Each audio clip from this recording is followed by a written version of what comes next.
Hello साथियों, नमस्कार। कैसे हैं आप सब लोग? उम्मीद है शानदार जिंदाबाद जबरदस्त होंगे।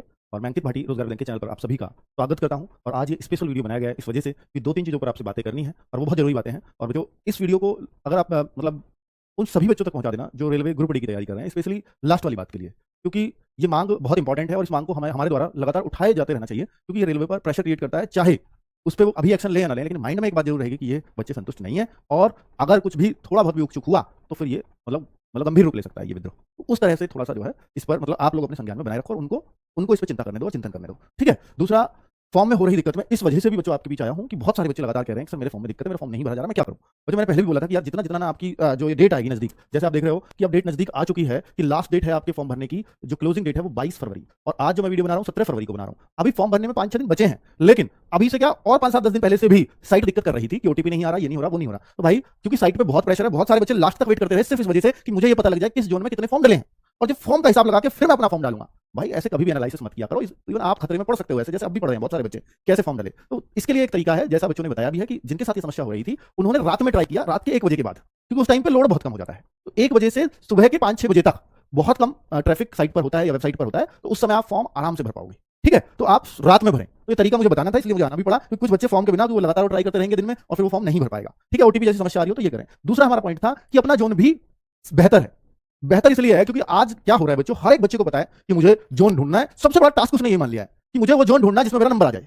अब वो जोनों के पीछे लगा हुआ है, उसने सैकड़ों वीडियो देख डाले कि कौन सा जोन सेफ है और कौन से जोन में खतरा है, और फिर वो आरआरबी चुन रहा है उस हिसाब से। तो भाई मैं आपको एक बात बोलता हूं कि जैसा आप सोच रहे हो ऐसा ही सब सोच रहे हैं। तो फिर क्या होगा कि मैं अहमदाबाद जोन वाला मैं गुवाहाटी वाले जोन में भर दूंगा, गुवाहाटी वाला कहीं और भर देगा, ये कहीं और भर देगा, तो बात घूम फिर कर फिर वहीं आ जाएगी।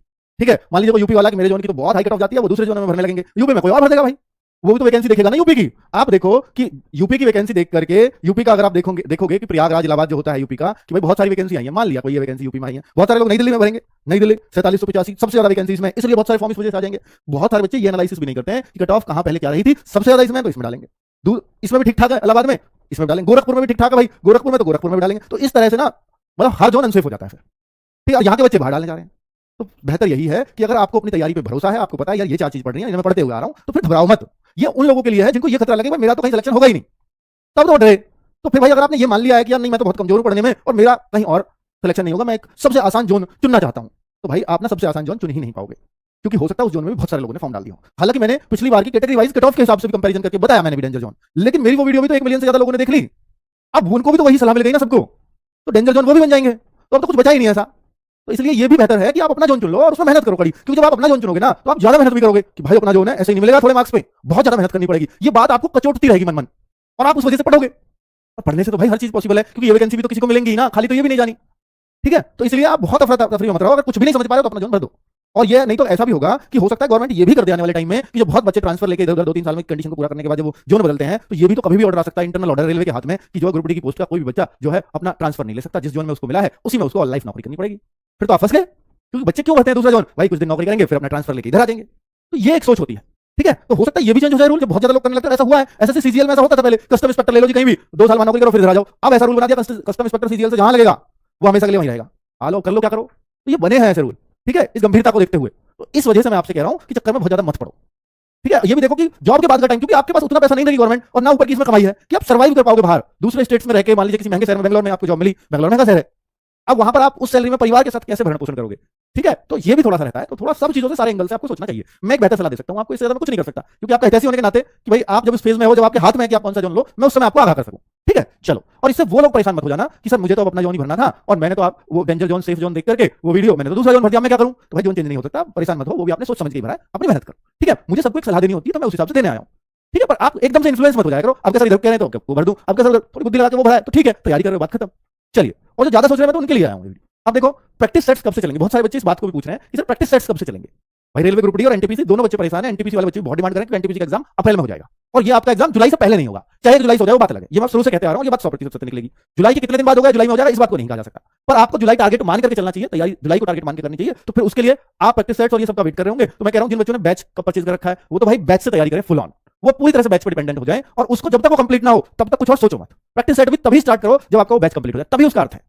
उस टाइम तो बस इतना करो कि जो आपका टीचर आपसे बैच में कह रहा है आपको वो चीज कंप्लीट करनी है। और जो बहुत सारे बच्चों ने हमसे परचेज किया होगा, बहुत सारे बच्चों ने दूसरे प्लेटफॉर्म से परचेज किया होगा, इन्फॉर्मेशन देखने तो आते हैं ना वो बच्चे। तो मैं कह रहा हूं कि आपने जहां से भी परचेज किया उस कोर्स को अच्छे से कंप्लीट करो, फिर प्रैक्टिस सेट्स के लिए आप लगाएंगे तो बेहतर फायदे होंगे आपको। दूसरी बात कि प्रैक्टिस सेट चलेंगे कब से? देखिए मुझे तो सभी बच्चों का ध्यान रखना, कुछ बच्चे ऐसे जिन्होंने कोर्स भी परचेज नहीं किया होगा वो प्रैक्टिस सेट पे डिपेंड रहेंगे, क्योंकि वो जानते हैं कि आरडब्ल्यू के प्रैक्टिस सेट बहुत बहुत हेल्प करते हैं एग्जाम में। बहुत सारे ऐसे बच्चे जो केवल प्रैक्टिस सेट से सेलेक्ट हो जाते हैं कि हमने ये बैच नहीं लिया, आपका पुराना लिया था, उससे तैयारी की, सब्जेक्ट तैयार किया, फिर प्रैक्टिस सेट इसके कर ली, सेलेक्ट हो गए। ऐसे भी होते हैं बच्चे और ऐसे बहुत होते हैं। ठीक है, आप पूछोगे तो पता लग जाएगा आपको। प्रैक्टिस सेट्स कब चलेंगे? तो ये हम 3 मार्च से स्टार्ट कर देंगे बच्चों। मंडे का दिन है 3 मार्च, और आज देखिए 17 हो गई है, तो ऐसा मत सोचो कि तो बहुत दिन है, क्योंकि फरवरी 28 की है तो 10 दिन इस महीने में बच रहे हैं और 2 दिन वो है, तो 3 मार्च से हम लोग स्टार्ट कर देंगे। ठीक है, क्योंकि फिर आरपीएफ वाले बच्चों का भी एग्जाम होने शुरू हो जाएंगे, मतलब खत्म होने शुरू हो जाएंगे यहाँ से, 2 से उनके भी स्टार्ट है ना। चलो, साइंस बुक कब आएगा? तो साइंस बुक जो आएगी उसके लिए भी बहुत सारे बच्चे परेशान कर रहे हैं। बिल्कुल वो हमने कहा है, परेशान भी क्या कहेंगे इस बात में, तो मैं ये बता देता हूं कि देखिए रेलवे ग्रुप डी की हमारी चाहे रीजनिंग हो, मैथ हो, जीएस हो, वो सब तैयार है। एनटीपीसी ग्रुप डी बहुत सारे बच्चों को दोनों पेपर देने होते हैं, तो दोनों के लिए कंबाइंड बुक तीनों बहुत शानदार है। ये साइंस बुक है, हालांकि इनके साथ भी एक साइंस थी, अगर आपने खरीदी हो तो एनटीपीसी के लिए तो मोर देन सफिशिएंट है। लेकिन अगर आपको केवल ग्रुप डी को ध्यान में रखना है तो ग्रुप डी के लिए भाई ये साइंस अभी आई नहीं है, पर ये इस महीने के एंड तक हमारा टास्क है कि हम इसको कंप्लीट कर दें और मार्च में हम आपको इसको बता दें कि कैसे कैसे आप परचेज करोगे। ठीक है, और ये सारी बाकी सारी बुक्स आपको ऑनलाइन में मिल जाएंगी, ऑफलाइन में मिल जाएंगी, आप देखोगे तो आपके आसपास ही मिल जाएंगी। ठीक है, अब कुछ बच्चे कहेंगे कि सर ये बुक्स लेनी जरूरी है क्या? क्या हमारे पास जो बुक्स है उनसे नहीं पढ़ सकते? 100% पढ़ सकते हो। आपके पास मैथ्स की बहुत अच्छी बुक है और आपने वो बहुत बार करके उन्हीं को कर लो। आपके पास रीजनिंग की बहुत अच्छी बुक कर लो, लेकिन प्रीवियस ईयर भी कर लेना, कि एनटीपीसी के ग्रुप डी के प्रीवियस ईयर और एक्स्ट्रा में कर लेना। उसकी कोई बुक मिल जाए तो वो कर लेना। बाकी हमने इन बुक्स में उन्हीं प्रीवियस ईयर पर जोड़ दिया, क्योंकि टारगेट ही है कि एनटीपीसी ग्रुप डी के एग्जाम इन बुक से निकल जाए। ठीक है, और कोई एग्जाम इसे टारगेट ही नहीं होगा।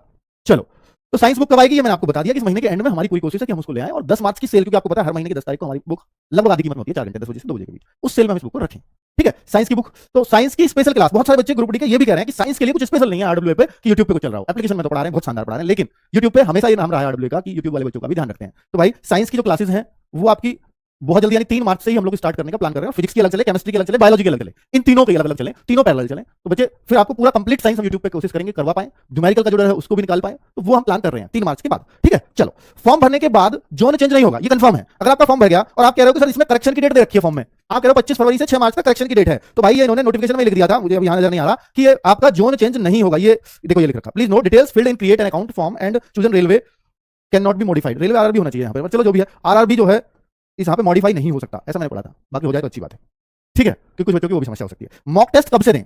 मॉक टेस्ट रोजगार विद अंकित ऐप है, free of cost, her Sunday में एक नया मॉक टेस्ट आता है, पुराने भी बहुत सारे पड़े हुए हैं। जैसा पेपर होगा बिल्कुल वैसा ही 100 क्वेश्चन का मॉक टेस्ट है, उतने टाइम में हर क्वेश्चन विद सॉल्यूशन है, अगर आप नहीं कर पाते हैं तो गलत होता है। तो भाई पर फिर भी आपसे कह रहा हूं कि जो बच्चे जहां से कोर्स कंप्लीट कर रहे हैं, पहले हर सब्जेक्ट में अपनी पकड़ बना रहे हैं, तब तक मॉक ना दें। देखो कोई टीचर कहेगा कि मत दो या ये मत करो, मैं कहता हूं क्योंकि मुझे आपका फायदा चाहिए पहले, क्योंकि ये mock test free of cost है और फ्री है, तो मैं इसको रिकमेंड करके भी क्या ही कर लूंगा, पर मैं उन बच्चों से जरूर कहूंगा कि वो बच्चे इन मॉक टेस्ट को अवश्य दें जो बच्चों ने एक बार ये सब्जेक्ट अच्छे से कर लिया और वो तैयार हैं एग्जाम के लिए। ठीक है, तो मॉक टेस्ट देना शुरू कर दें और देखें कि मेरा स्कोर आज इतना है, और टारगेट रखें कि अगले महीने की 1 तारीख तक या पहले संडे को जो मौका आएगा अगले महीने की, एक महीने का टारगेट बनाएं कि मैं तब तक 5 नंबर बढ़ा लूंगा, 6 नंबर बढ़ा लूंगा, जो भी आप टारगेट रखना चाहें, ऐसे टारगेट रख करके तैयारी करें और फिर हर मॉक टेस्ट का बेसब्री से वेट करें। सिलेक्शन वाले में जिनका सिलेक्शन होना होता है और जिनका नहीं होना होता है, बस इतना ही अंतर होता है कि वो हर चीज को, जो सिलेक्शन लेने वाला बच्चा है हर चीज को बहुत सीरियसली लेता है, और जिसका सिलेक्शन नहीं होने वाला होता है वो कुछ को बहुत सीरियस लेता है और कुछ को बिल्कुल इग्नोर करता है। तो भाई अपना दिमाग आप लगाते हो, कई बार बहुत ज्यादा लगा जाते हो, इसलिए आप कुछ चीजों को इग्नोर कर जाते हो, पर कुछ चीजें ये पहचानो कि आपके फायदे के लिए हैं, उन बातों को मैं पकड़ पाऊं बस। क्योंकि यूट्यूब पे हर कोई ये कह रहा है हर चीज से आपका फायदा है, लेकिन आपको भी थोड़ा दिमाग लगाना होगा कि मैं अगर किसी रीजन से कह रहा हूं तो रीजन भी आपको दे रहा हूं कि वो रीजन वैलिड है या नहीं है, वो बात है या नहीं है, उस पर थोड़ा सा दिमाग लगाया करो, तब आपको समझ में आ जाएगा कि हाँ बात सही बोली जा रही है। ठीक है, चलो अब मैं आपसे एक विनती भी करने आया हूं और बहुत सारे टीचर्स अब इसको करने भी वाले हैं, इसके लिए वीडियो भी है। तीसरा पॉइंट वीडियो में यही था कि भाई आप सब लोगों ने बहुत तगड़ा अभियान चलाया था जहां 1.5 मिलियन से भी ज्यादा ट्वीट करे गए, 1.5 मिलियन से ज्यादा ट्वीट, अगर मैं दोनों तरह के ट्वीट को मिला दूं तो 2.5 मिलियन बनते थे, करीब 2.5-3 मिलियन तक आपने ट्वीट किए।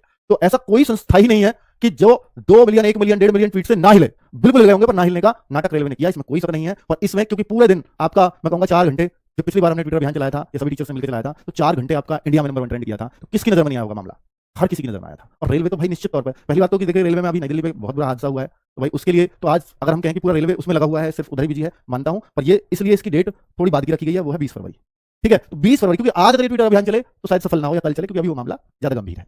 लेकिन फिर आपको अपनी मांग बीच बीच में रेलवे को जरूर उठवानी है, क्योंकि रेलवे ने ये सोच लिया कि बच्चे ने मांग की, फॉर्म आए थे तभी मांग की और वो शांत हो गए। फॉर्म की लास्ट डेट आ गई है तो भाई हम शांत नहीं है, बताना चाह रहे हैं कि नहीं हम ये मांग भूले नहीं और लेकर के रहेंगे, क्योंकि हमारा हक है।